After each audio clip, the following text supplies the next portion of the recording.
He built an empire, but couldn't rebuild his heart. 15 years ago.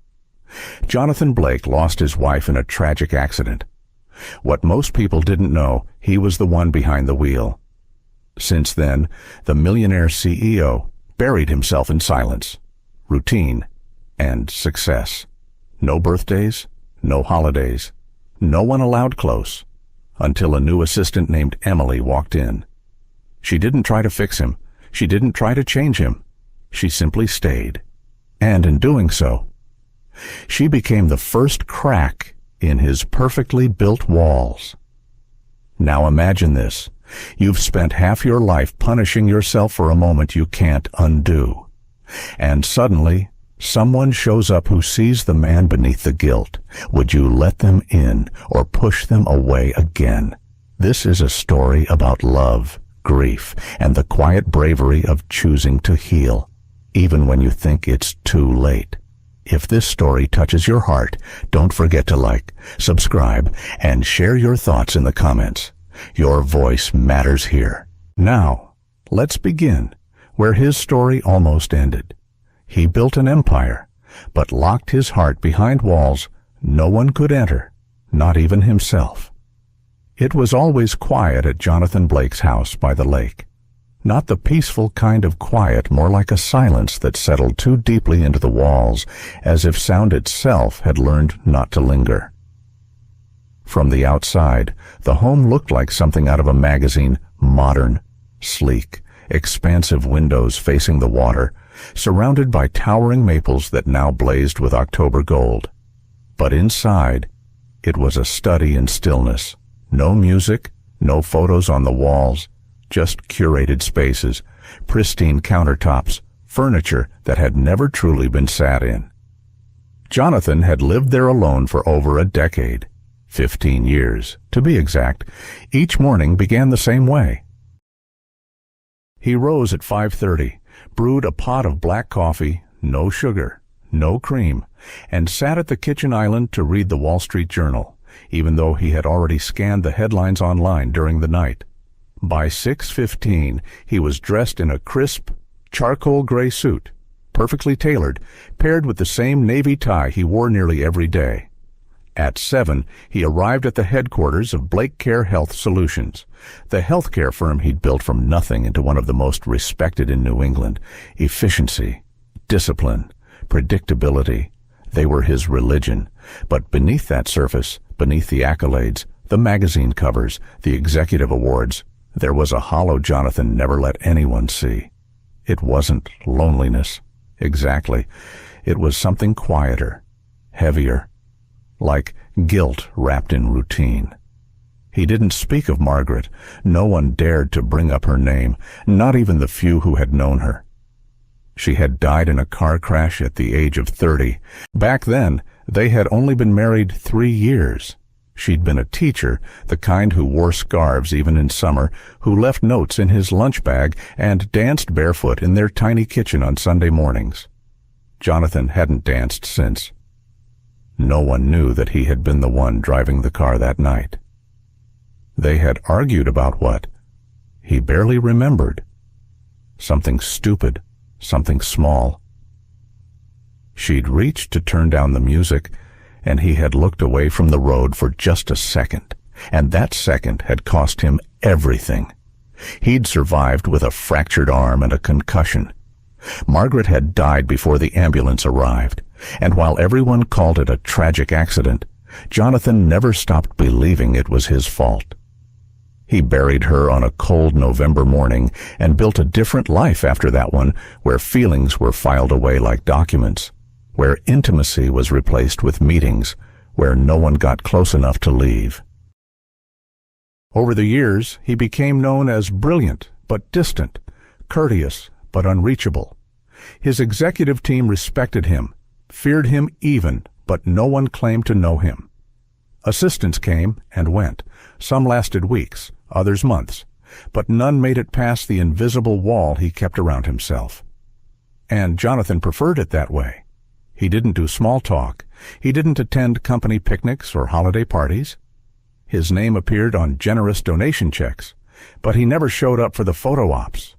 The people who worked under him were grateful for the jobs, the benefits, the ethical leadership, but they spoke of him like one might speak of a ghost.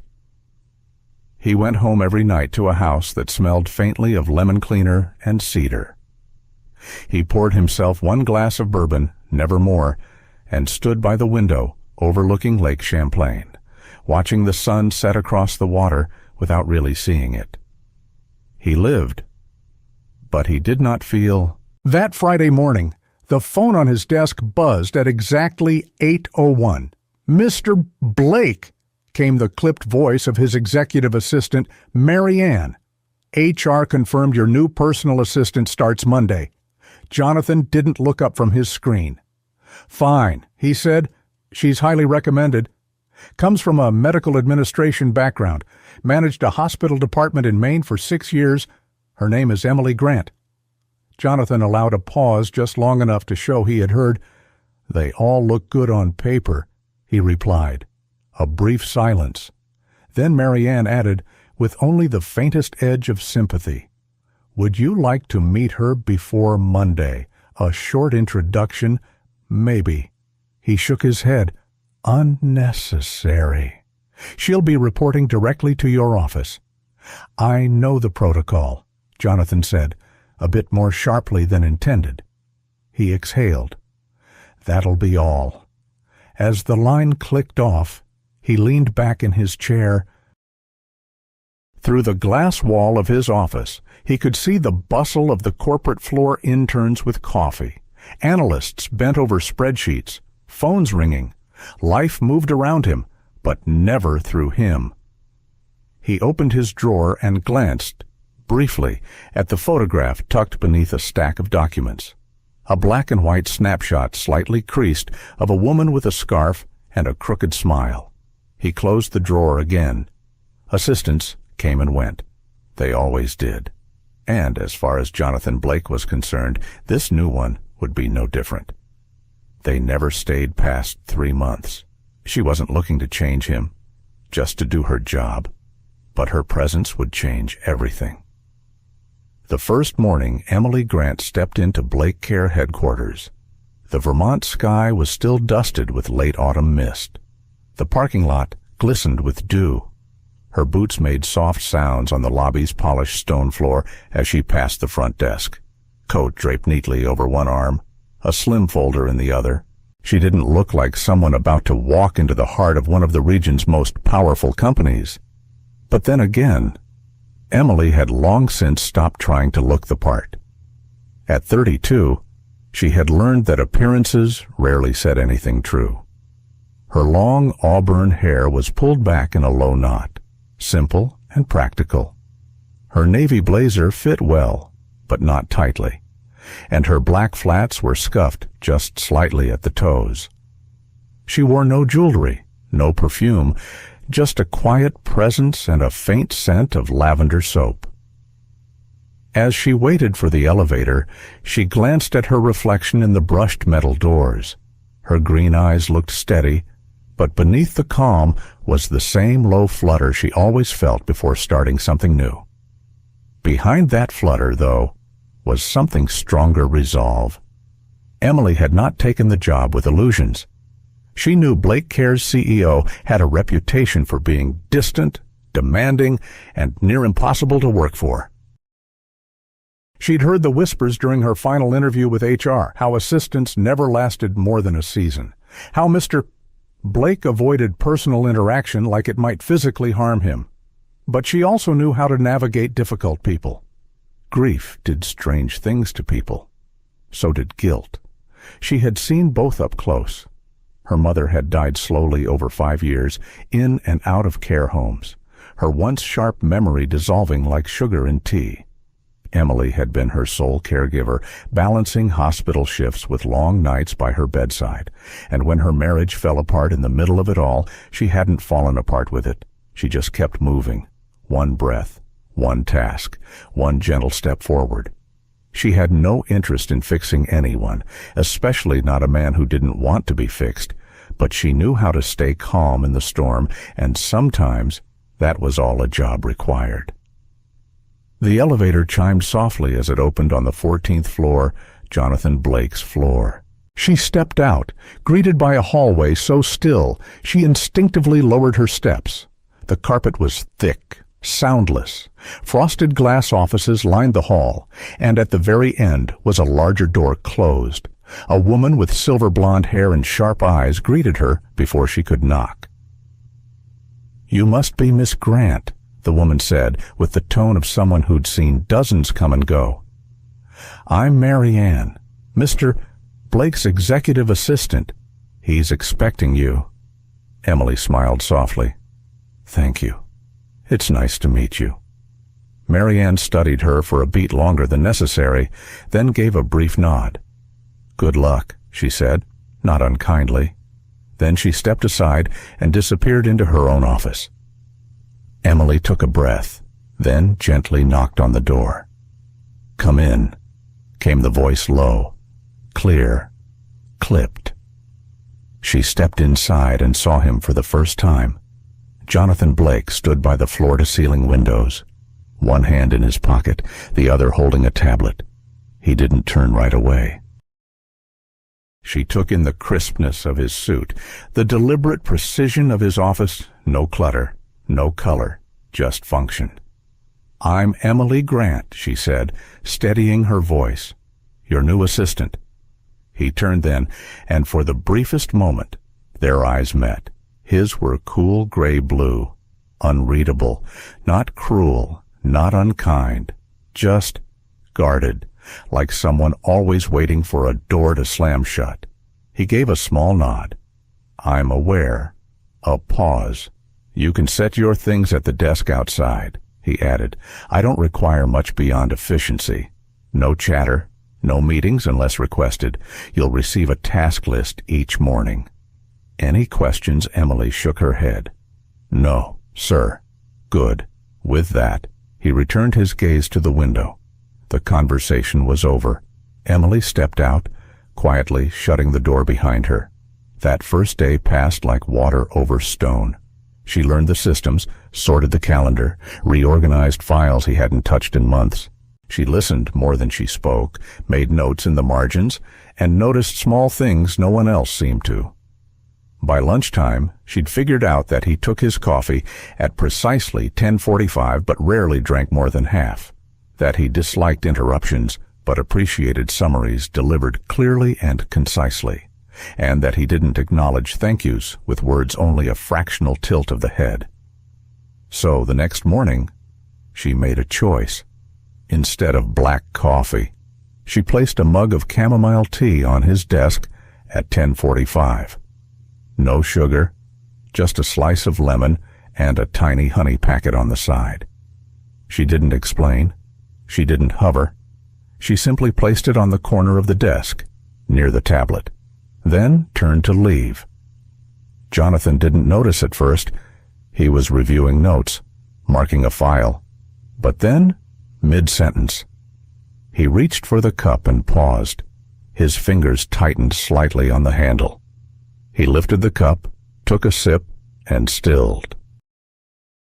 A flicker, so brief most would miss it, crossed his face. Not recognition, not exactly pain, more like the sudden return of a scent long forgotten. Something buried under years of quiet. Margaret had loved chamomile tea. He hadn't tasted it since the funeral. He placed the cup down slowly. No words were exchanged, no questions asked. But when Emily returned at noon to deliver a folder, she noticed the teacup was empty, not untouched.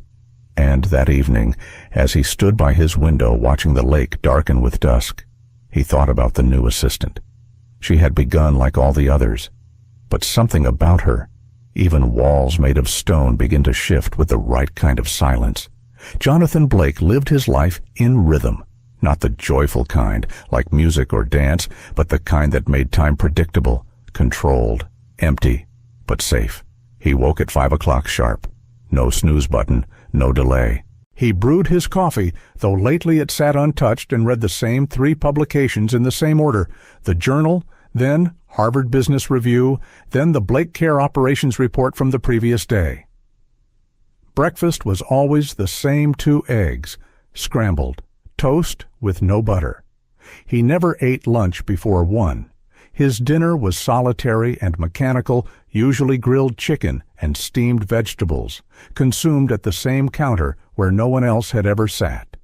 His suits were arranged by shade, his ties by stripe. He had not changed his cologne in over a decade. Jonathan would have told you he lived efficiently. But if you looked closely, if you dared, you might notice it wasn't efficiency. It was mourning, disguised in structure. Emily Grant noticed. She noticed without judging. By her second week, she had mapped the invisible routine. No one else had seen the way Jonathan avoided employee birthday lunches, how he preferred meetings before noon, how he seemed visibly tense whenever someone lingered at his office door too long. She noticed how he held his breath in elevators with more than 2 people. She noticed how he sat through board meetings like a statue, but glanced only once or twice toward the empty chair beside him at the long table. No one had ever sat there, but he always left it open. She didn't mention any of it. She simply worked quiet, competent, steady. And then came that Tuesday. The day had been relentless. 2 site inspections, a tense negotiation with a hospital board, back-to-back budget revisions. The staff was long gone by sunset, and even the soft footfalls of the janitorial crew had faded by 7:30. Emily stayed behind. Something in her told her to wait. She was finishing a project summary when she heard it. A dull sound like a dropped book. Then a thud. Then silence. She rose quickly and knocked once on his office door. No reply. She opened it. Jonathan was on the floor behind his desk, one hand braced on the carpet, the other clutching the side of the chair. His face was pale, lined with strain. "Mr. Blake," she said, her voice sharper than she intended. He didn't answer. His breath was shallow, eyes unfocused. She moved to his side without hesitation. Her medical admin background clicked in like a second skin check pulse. Check breath. No trauma. Just exhaustion. "Jonathan," she said, for the first time using his name. "You're okay. Just breathe. Slowly." To her surprise, he didn't flinch at her touch, didn't recoil or snap. She sat beside him, easing him back into a seated position. His shoulder rested lightly against hers, his head dipping forward, not from trust, perhaps, but because he had no strength left to resist. She reached behind her and pulled down the soft gray throw blanket from his coat rack, folded, unused, dustless, like a decoration more than a comfort. She draped it over his back, tucking it gently at the sides. He didn't speak. Neither did she. They sat like that, backs against the glass, the city lights of Burlington blinking below. The room was quiet except for the faint hum of the heating system and the slow, steadier rhythm of his breath. It could have been a moment. It became a turning point. Jonathan hadn't let anyone touch him in years, not even by accident, but he let her sit there. He let her stay. After a long while, he stirred. He shifted gently, just enough to sit upright. His expression was unreadable, something between confusion and weariness. "I'm fine," he said finally, voice hoarse. She didn't reply, just offered a small nod. He looked at her then, not quite meeting her eyes, but close. "Do you often stay this late?" he asked, almost awkwardly. "Only when it seems like someone might need help getting back up," she replied gently. A flicker of something passed over his face. Not a smile. Not quite. But not the usual nothing, either. He stood slowly.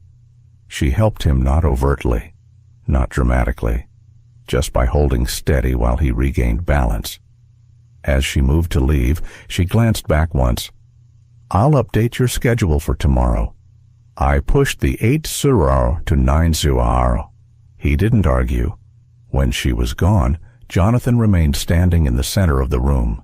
He looked down at the blanket now resting across the back of his chair. He thought of Margaret, of nights she'd waited up for him, tired but smiling, her favorite tea already steeped, her warmth waiting to meet his edges. He hadn't allowed anyone to get close since, and yet here was someone who hadn't tried to push, hadn't demanded entry, just sat beside him when his body betrayed him. He ran a hand across the back of his neck. The tension there had lived for 15 years. She didn't try to break my walls, he thought, walking toward the window. But somehow, she made me wonder if I still needed them. And for a man like Jonathan Blake, even wondering that was a crack. A quiet, human crack in the fortress he had built so carefully around his grief. Some wounds don't bleed, they echo. The snow had started falling mid-afternoon soft at first, like the sky exhaling. By 5 o'clock, it had thickened into white silence. By 6, the roads were impassable. Jonathan had resisted the idea of staying. He hated disruption, even from weather. But as he stood at the window of his office, watching the snow swirl over the city, he knew there was no point in pretending. Emily was already checking road closures on her phone. She glanced up calmly. The department's advising against travel until morning. He didn't argue. Instead, he simply nodded once and returned to his desk, loosening his tie. They weren't the only two left in the building, but the floor felt empty, hollow in the way only a snowed-in building could be. Time slowed down. Conversations felt like echoes. "Do you want something warm?" Emily asked gently. "The break room still has a working microwave." He hesitated, then said, "There's soup in the staff fridge. Carrot ginger. I brought it this morning but forgot to eat." Emily smiled. "I'll heat it up." 20 minutes later. They sat together at the small meeting table near the west window. The snow kept falling, coating the city in a hush that felt more intimate than any words.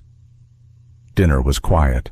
No small talk, no business, just soup and mismatched mugs. A shared loaf of bread she'd found in the staff pantry, and two people who had been alone for too long without realizing how heavy it had become. Afterward, she didn't leave.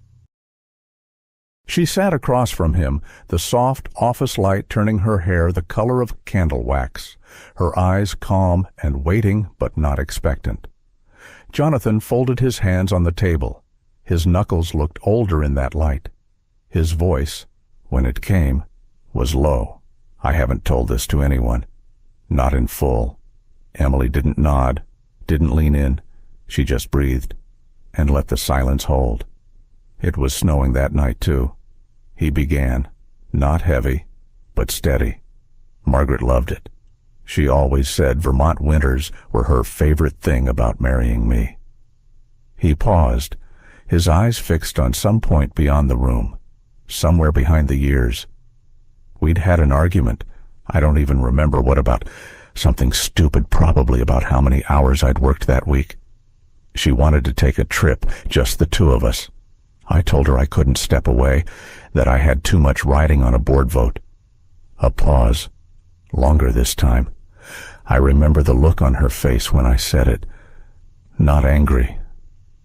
Just tired. She went upstairs.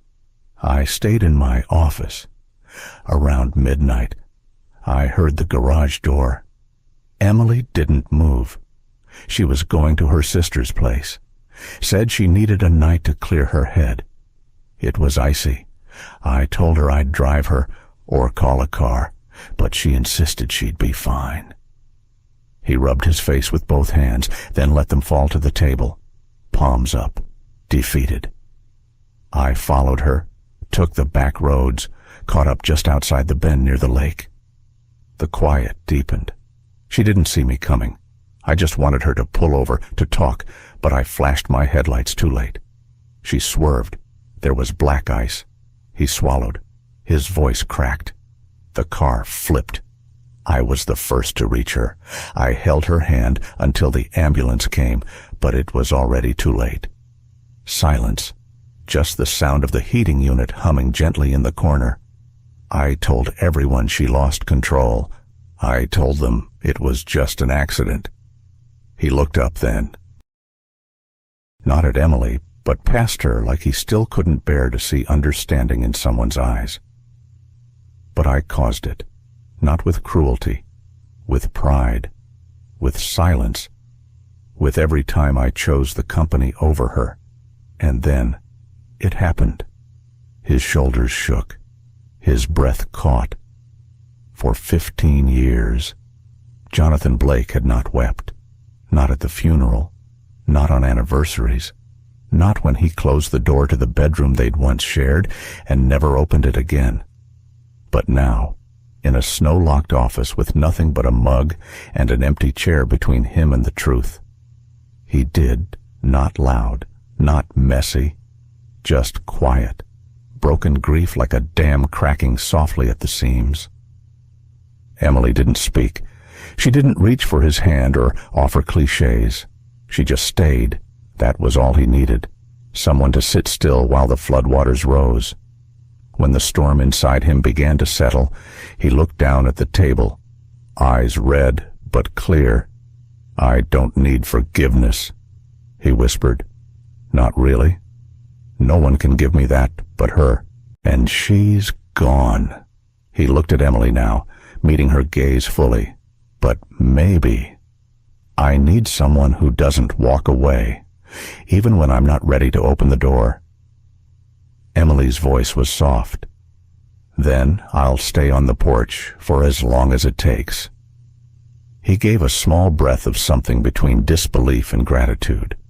The kind of sound a man makes when he isn't sure if he's heard kindness or imagined it. The snow continued to fall outside.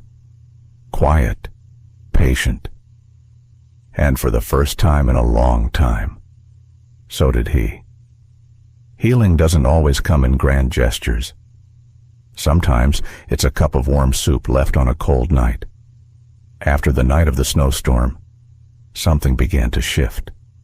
Not all at once, but gently like sunlight slowly soaking into frost-covered ground. Jonathan Blake was still the same man in most ways.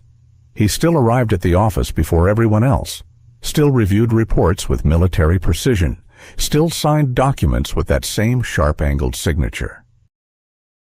But to those paying attention, the silence around him felt different, less like distance, more like space. And it started, as healing often does, with something small. On Monday morning, a homemade blueberry muffin sat neatly on the edge of his desk, still warm, lightly wrapped in parchment. No note. But he knew.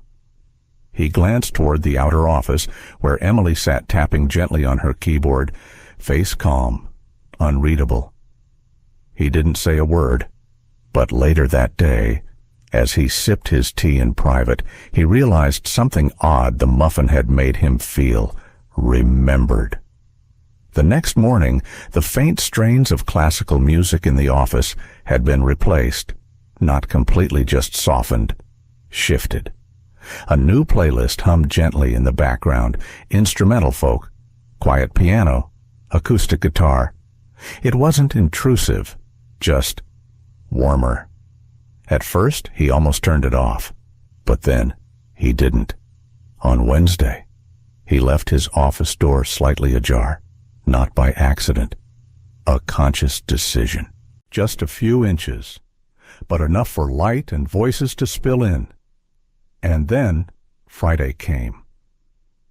They were reviewing the latest vendor proposal when Emily made an offhand comment about the company's mystical ability to delay delivery without ever technically being late. It was dry, subtle, delivered with a perfectly raised brow. And Jonathan Blake, who hadn't laughed in the office since most employees had started working there, let out a quiet, genuine chuckle. Emily looked up in surprise. So did he. He blinked, almost unsure of where the sound had come from, then cleared his throat and said simply, "That was funny." Just 3 words, but they landed like sunlight after a long season of gray. The staff started whispering. At first, it was cautious, like birds testing a thawing branch. "Did Mr. Blake actually say good morning today? He helped me carry a box to the elevator." Voluntarily. I think he complimented someone's tie. I'm not even joking. Emily heard it all. But she didn't react. She hadn't come here to change him. She came to do her job. But deep down, she hoped something soft was growing in the quiet. That Friday afternoon, Jonathan did something she never expected. He paused at her desk, not with files or notes, but holding 2 mugs of steaming tea. "Chamomile," he said, placing one gently beside her keyboard. "You mentioned once it reminds you of your mother." Emily froze. Her fingers hovered above the keys. "You remembered that?" He nodded. "You said she used to make it for you when you couldn't sleep." For a moment, she couldn't speak. "My mom passed away 2 years ago this week," she said softly. "Pancreatic cancer. It was quick. Too quick. I barely had time to understand what was happening before she was gone." She lifted the mug, hand steady but heart shaking. The smell of chamomile reached her before the warmth of the cup did. It transported her. I was in Boston. She was here in Vermont. I drove all night. But I was too late. Jonathan didn't look away. He sat in the guest chair across from her desk, his first time ever doing so.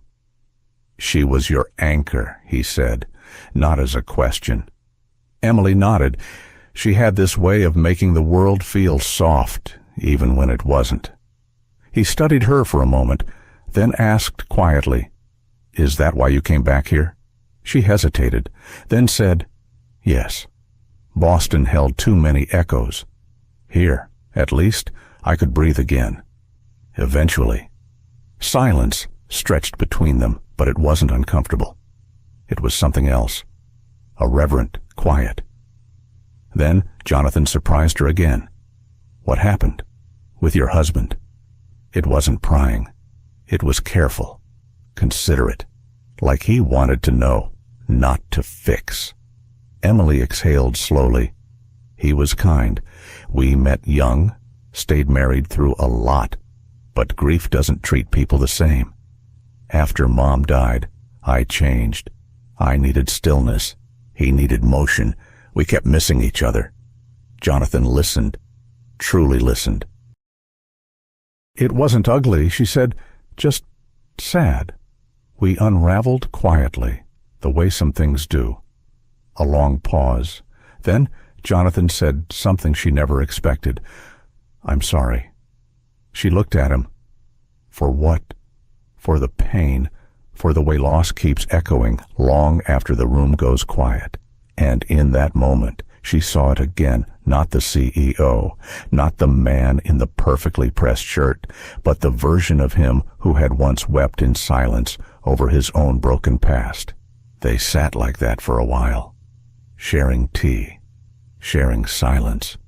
And just before she turned back to her work, she said softly, "Sometimes the only thing we really need is to know someone's actually listening."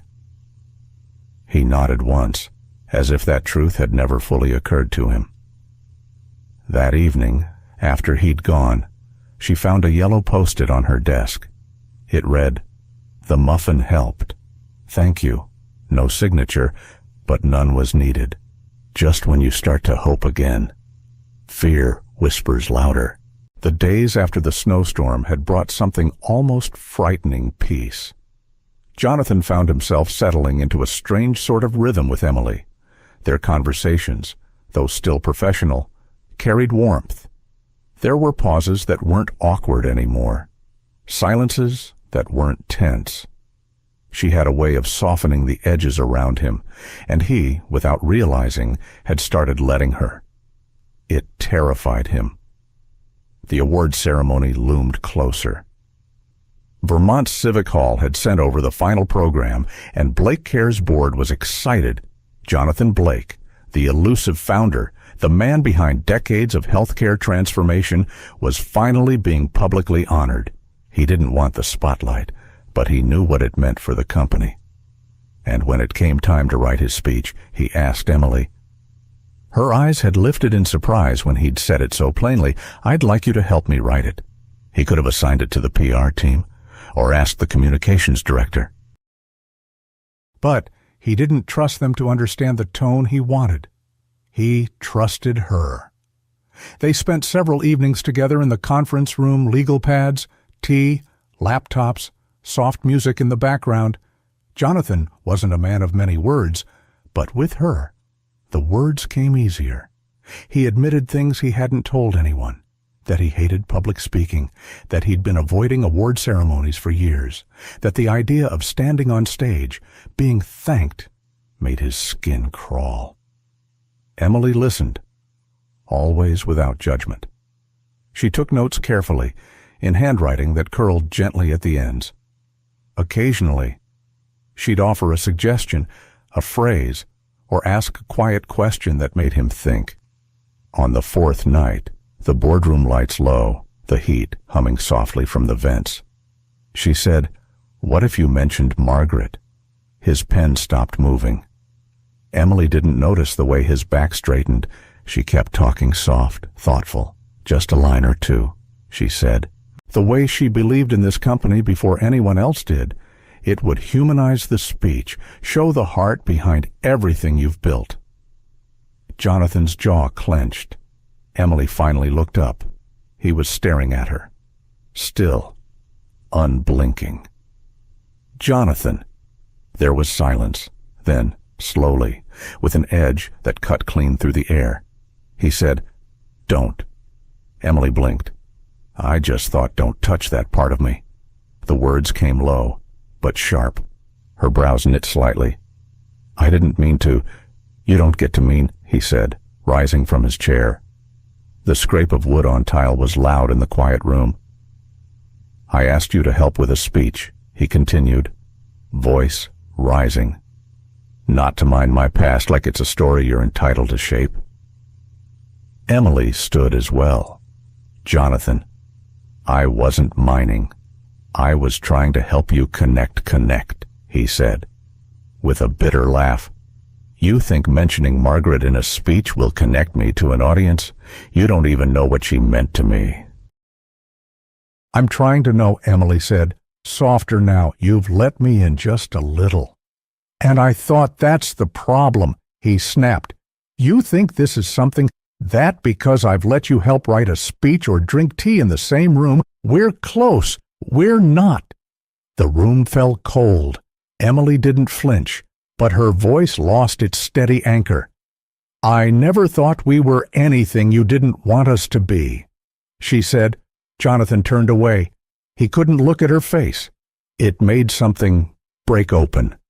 "I don't want anyone attached to me, Emily," he muttered, "especially not you."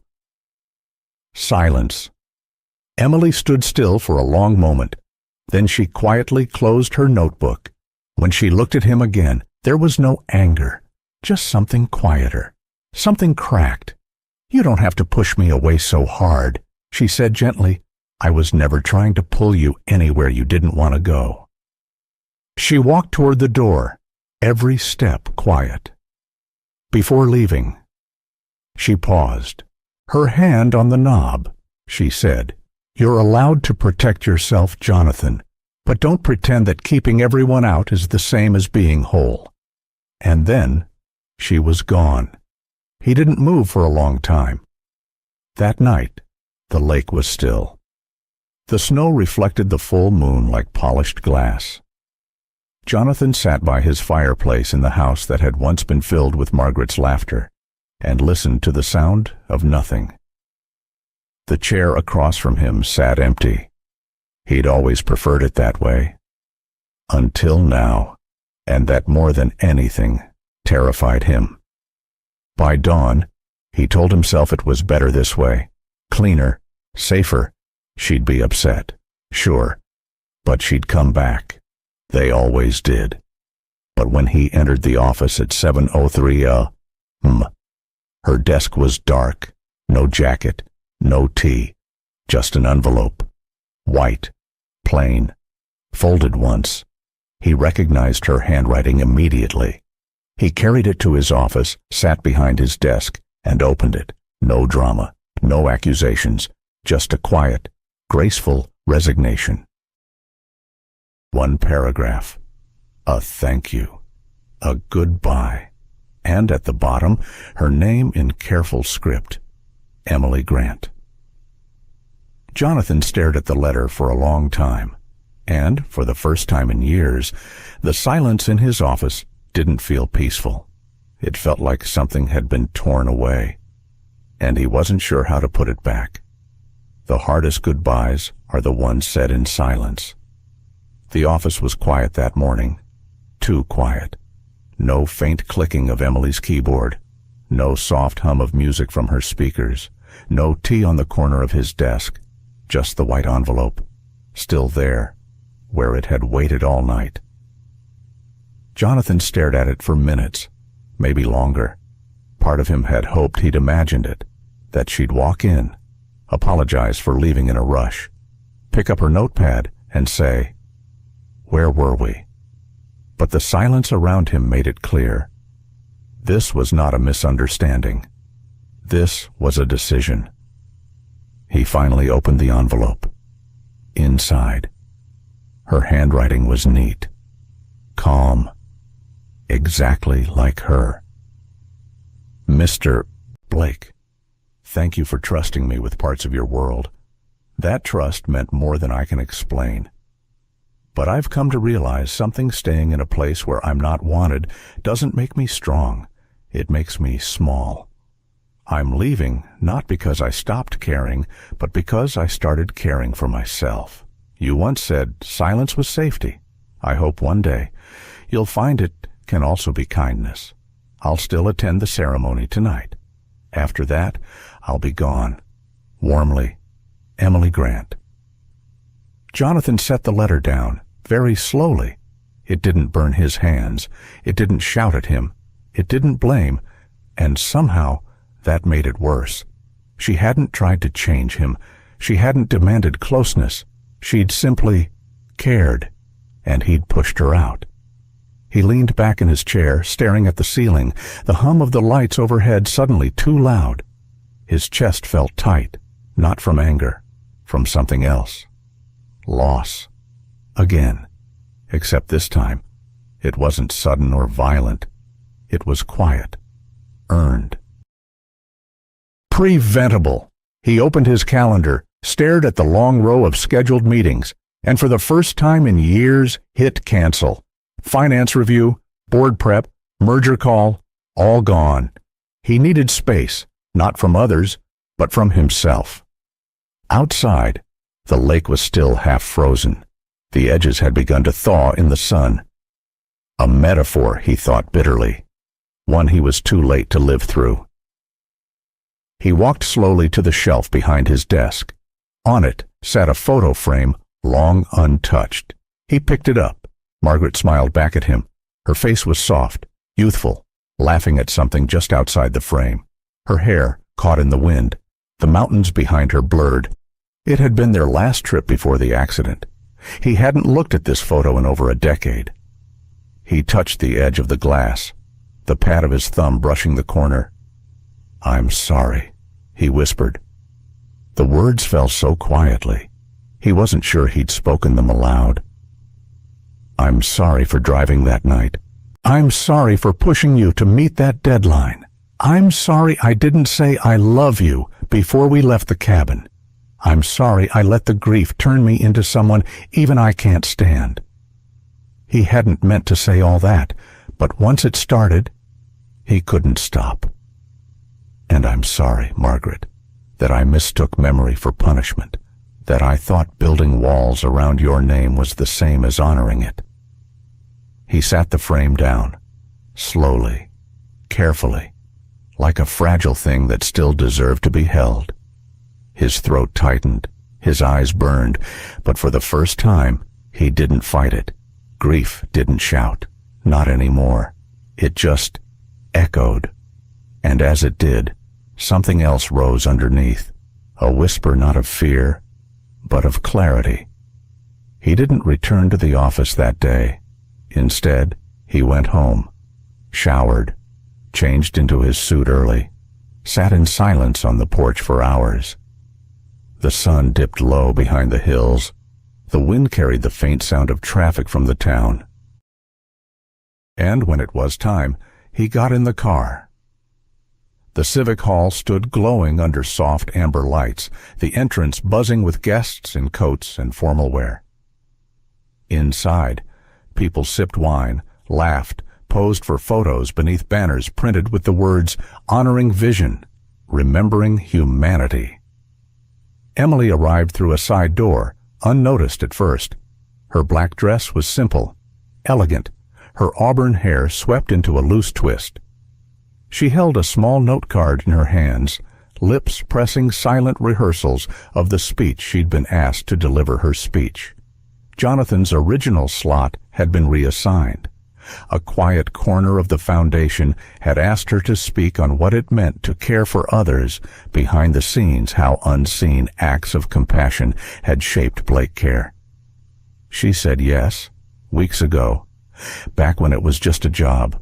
Now, it felt like something else entirely. She adjusted the microphone, her eyes scanning the sea of people, and she began. Behind the crowd, a figure entered through the back doors, not rushing, not grand, but walking deliberately, steadily down the center aisle. Jonathan Blake. His suit was the same charcoal gray, but something in his posture had changed. The armor wasn't gone, but it no longer looked like it was holding him up. Emily didn't see him yet. She was reading a line she'd written weeks before. Sometimes. Healing doesn't happen in hospitals. Sometimes. It begins in the quiet company of someone who stays. Jonathan stopped at the edge of the stage. She looked up and finally saw him. Their eyes met. He didn't speak. Not yet. But in that moment, everything unsaid was heard.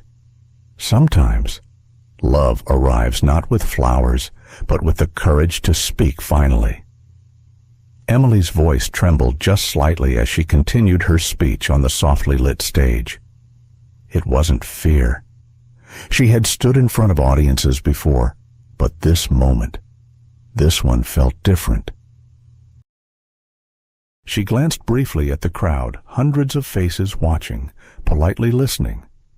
But her heart wasn't in the words on the page. Her heart was somewhere else. Or rather, it was with someone else. Someone who wasn't supposed to be here. Someone who, until last night, had made it clear he didn't want her to be near him, not really. She took a breath, willing herself to push through. Just a few more lines. Just one final closing thought. Then the sound of a door. Not loud, but somehow it rang across the room. She paused. A ripple moved through the crowd as someone stepped through the back of the Civic Hall. The click of formal shoes against tile echoed in a way that made people turn. And there he was, Jonathan Blake, still in his signature charcoal gray suit, but this time no briefcase, no team, no agenda, just him. He walked slowly down the center aisle, his eyes locked not on the stage itself, but on her, on Emily. Emily stood frozen, her heart now pounding so hard she could barely hear the microphone feedback as it picked up her breathing. She couldn't believe what she was seeing. The man who had shut the world out, who had built his life on control, who had pushed her away when she'd gotten too close, was walking up to her. In front of everyone. Jonathan stopped at the foot of the stage. The coordinator, stunned, adjusted the second microphone instinctively. Emily stepped back, not in fear, but in disbelief. Jonathan's gaze swept briefly across the audience before returning to her. He took the mic with a steady, almost reverent touch. And then, softly, so softly, the walls finally came down. "I don't make speeches," he began, his voice quieter than hers had been moments before, yet somehow more commanding. "For the past 15 years, I've avoided this exact moment, this kind of stage, this kind of honesty." People shifted in their seats. After my wife died, I buried myself in work. Not to honor her. Not really. I told myself I was continuing what we had started together. But in truth, I was running. I ran into meetings, into mergers, into silence. I learned how to make people respect me, but not how to let anyone love me. He looked at Emily, then really looked. Then someone walked into my office, uninvited, unapologetic, and entirely too patient. A few chuckles rippled gently through the room. She didn't try to fix me or pull me out. She just stayed, even when I didn't deserve it. And when she finally left, when she finally put herself first, I thought I'd be relieved. But I wasn't. He exhaled, voice trembling slightly now. I was devastated, not because I lost an assistant, but because I lost the only person who ever saw me for who I really am, and still showed up every morning with tea and kindness and questions I didn't know how to answer. The crowd had gone utterly still. She didn't ask for a promise. She never asked for more than what I was able to give, but the truth is, I wanted to give her everything. I just didn't know how. He turned fully toward Emily. She stood, frozen tears pooling quietly in the corners of her eyes. "I don't have a speech for tonight," he said, lowering the microphone slightly. "I only have a choice." And then he did something no one in the room expected. He set the microphone down on the podium and held out his hand, palm open, waiting. The kind of gesture that carries weight not because of what is said, but because of what is risked. "I choose to stay," he said softly, no longer needing amplification. "Not because I've figured it all out, but because for the first time in my life, I want to learn with someone. I choose you, Emily, if I'm not too late." The silence was unbearable, and yet no one moved. No one coughed. No one blinked. They were witnessing something more intimate than romance, something more human than confession. They were witnessing a man tear down every wall he had ever built, in public. Emily stared at him, this man flawed, afraid, but finally open. She looked at his hand, then at his eyes, and without a word, without ceremony, she stepped forward and placed her hand in his. Tears slipped quietly down her cheeks, but she smiled. Not big, not theatrical, just enough for him to see she understood, that she wasn't promising forever, but she wasn't leaving either.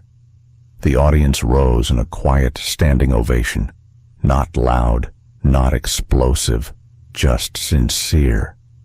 Jonathan and Emily stood together, fingers entwined, like two people who had spent too long in winter and had finally stepped into spring. The best kind of love doesn't demand, it invites. 3 months had passed. Winter had folded itself away slowly, like a heavy coat returned to the closet for another year. In its place, spring had come not with fanfare, but with quiet certainty. Vermont, always honest in its seasons, now wore its soft greens and muddy paths with grace.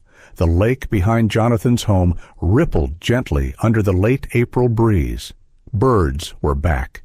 The air no longer bit the skin, it kissed it.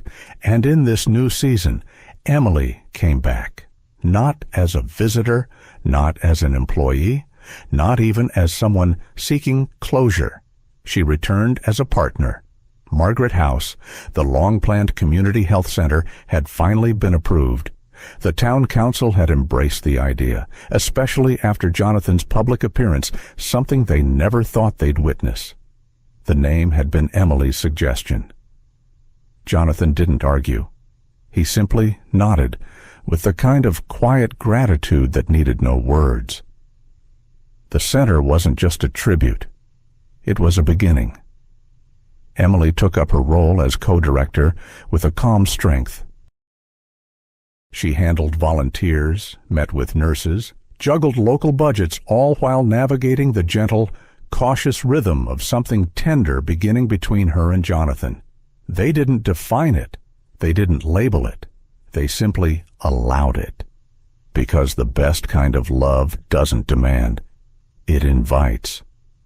Jonathan had changed, not in grand sweeping ways. He still drank his tea at precisely 6:30 a.m., still arranged his bookshelf alphabetically, still preferred silence after 9 p.m. But now, that silence was shared. Some nights. Emily sat by the fireplace reading while Jonathan sat beside her, each in their own book, their own thoughts, but aware of the warmth between them like a small lamp glowing steadily through fog. There were no declarations, no confessions, just the comfort of two people learning to exist near one another honestly, without pretending the past hadn't shaped them. One Saturday evening, with the sun dipping low behind the lake, Jonathan did something unusual. He cooked dinner. Emily had returned from a long day of interviews for the clinic's new family therapist. Her shoulders ached. Her shoes were covered in dust. But when she opened the front door, she paused. There was no takeout box on the counter, no tray of cold sandwiches hastily arranged by his assistant. Instead, the smell of garlic and rosemary filled the house. She stepped into the kitchen. Jonathan stood over the stove, sleeves rolled up, hair a little messier than usual. A cast-iron skillet hissed with seared vegetables. A simple roast rested on the counter, steaming gently beside a small pot of mashed potatoes. He turned toward her, clearly nervous. "It's not fancy," he said, almost apologetic, "but I figured I should learn how to feed the people I care about." Emily's throat caught. It wasn't the meal. It wasn't even the gesture. It was the realization. He wasn't trying to impress her. He was trying to care for her in his own imperfect way. They ate together at the small table by the window, their laughter light, conversation slow. She watched him fumble with the wine cork, spill a few drops, curse softly under his breath, then glance up, sheepish. She smiled. He doesn't need someone to fix him, she thought. He just needs someone to stay, to love him not as a damaged soul, but as a whole person who had once been broken. And that's what she would give him. Not devotion rooted in guilt, not affection meant to fill voids, just love, quiet, steady, real.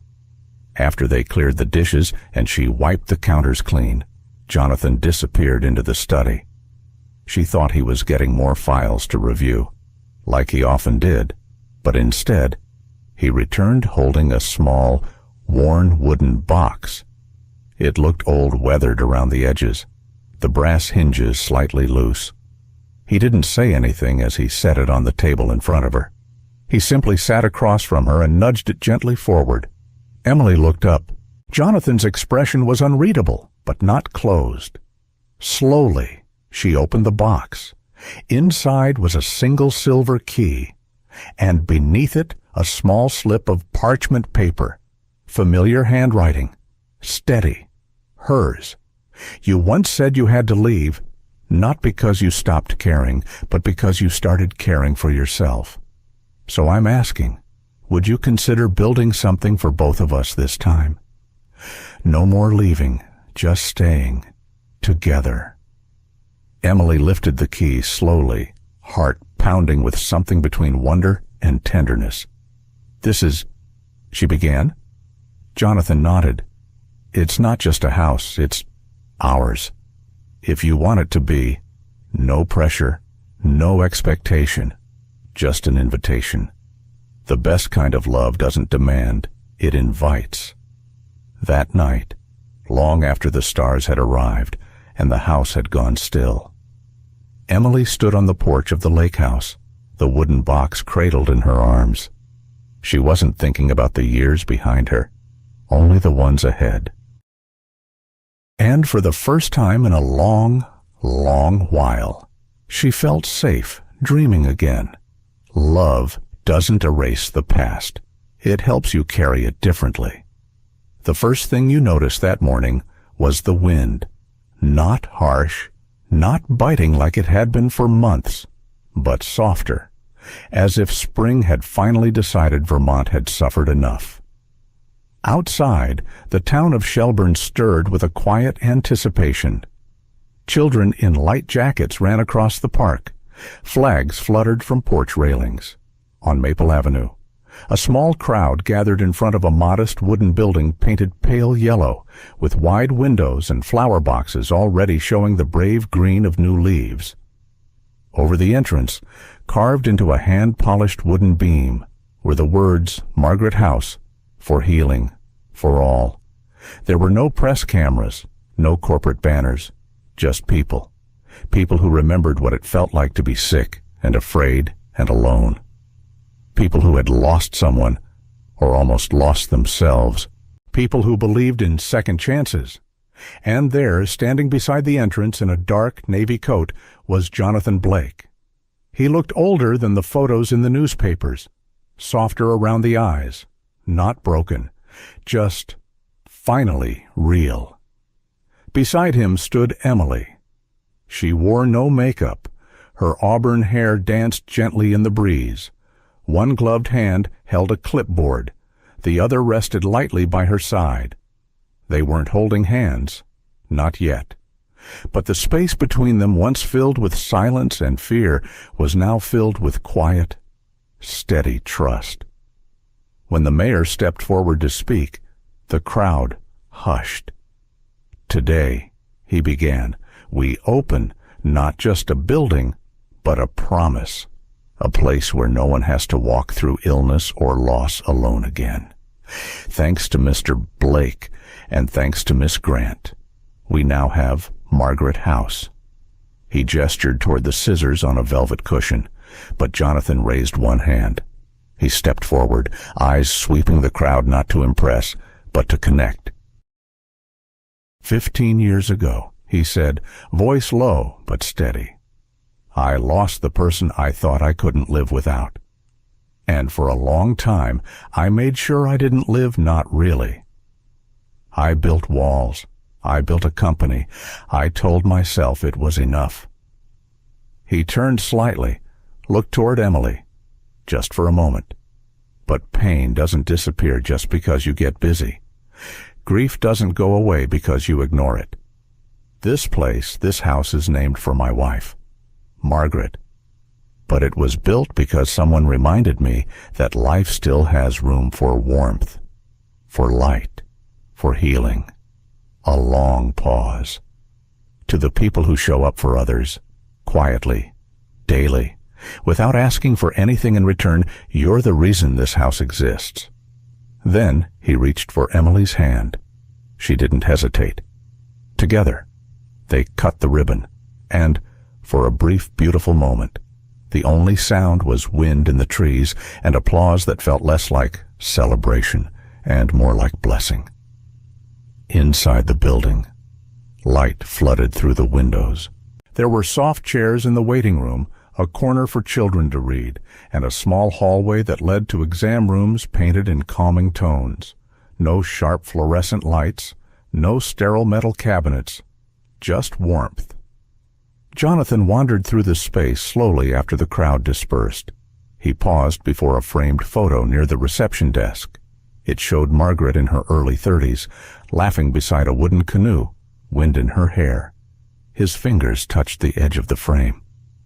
I never knew how to carry you, he whispered, voice catching, so I tried to carry nothing. He closed his eyes, but she helped me.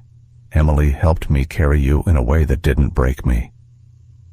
Thank you for letting her find me.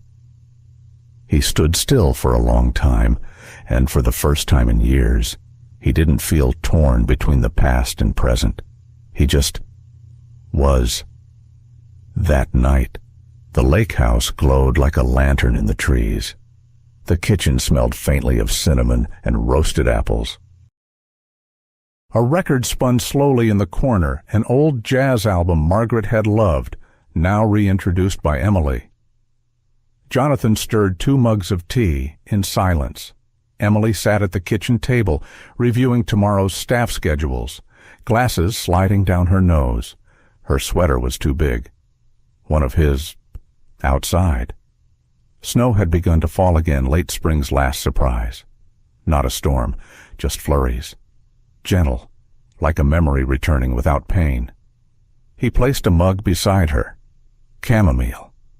With honey. She looked up, smiled. Perfect. They didn't talk much that evening. They didn't need to. After the dishes were done and the fire was lit, they settled onto the couch together. Jonathan pulled the knitted blanket over their legs.